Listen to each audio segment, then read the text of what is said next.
I met my fiance actually when we were in, I think, elementary school. It's funny, one of the first memories that I have of being in, I think, 3rd grade was standing in the lunch line behind this kid with really curly big hair, and I'm standing there with my tray waiting to put it away, and our principal walked up to the kid in front of me and patted him on the shoulder and just said, "Hubert Gerstnecker." And I thought, what a weirdo name. First memory, never met him.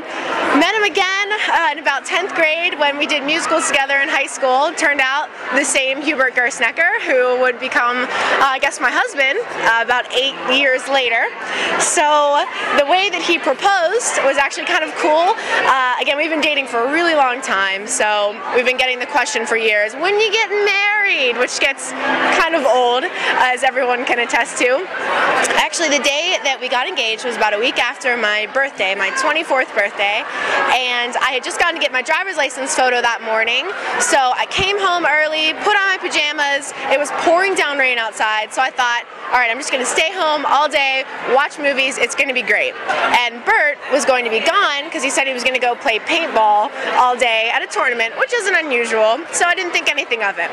Well, I was calling him, you know, because I just wanted to check and see where he was, and every time I called, he acted like he was really out of breath, like his tournament's completely going on, he just can't even talk because he's running all around, and I'm like, oh, okay, you know, no problem, I'll just be at home if you need me. About an hour later, he came home, soaking wet, in full-on camo paintball gear with paintball shots all over him. I was like, babe, you got, look how wet I am. This is insane. I've been playing in this tournament all day. It's, you know, pouring down rain. I'm like, okay, whatever. Yeah, I'll feel how wet you are. I've been playing all day, whatever.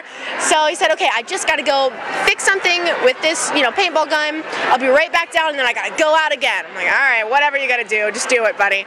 So he leaves. 15 minutes later, there is a knock at the door. I'm in my pajamas watching TV, comfortable day at home. I'm not answering the door, so I don't answer it.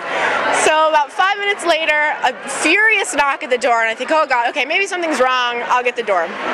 So I answered it, and it was his best friend, who is now his best man, who was supposed to be in Philadelphia. And when I answered the door, he was in a full suit. And I was just so confused because I didn't know why, you know, he was there, and after a minute it clicked, and I immediately started to shake because I've been waiting for this for a really long time, but I wasn't expecting it.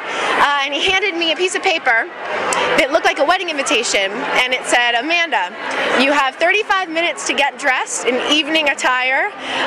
Get in the car with Brian. Don't try and ask him questions, as he's been instructed not to speak to you. I've taken your phone and disconnected the internet connection, so no funny business. Love, Hubert.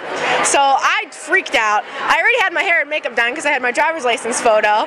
Ran upstairs, got dressed in about 5 minutes, ran back downstairs, went up to Brian, was like, okay, I'm ready to go. He obviously needed some more time, so I couldn't think of anything else to do, and I knew that there was trash that had been piling up kind of in my kitchen, and I didn't know if people were going to be coming over, and wasn't thinking straight, so in my stiletto heels and formal wear, and him in his tuxedo, we took the trash out just to take some time, you know.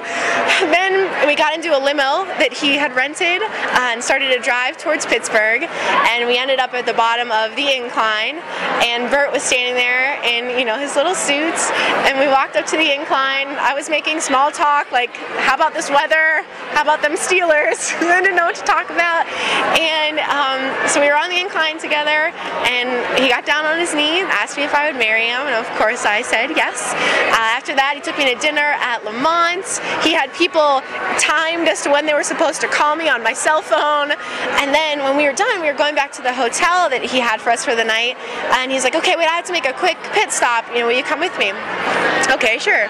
So we stopped at in the South Side at a place called Diesel, it's a club, walked upstairs, and I thought, okay, I don't really understand why we're here, but when we went upstairs, he had flown in my best friends from New York City, he had my family there, and everybody was there to celebrate our engagement, and that was it.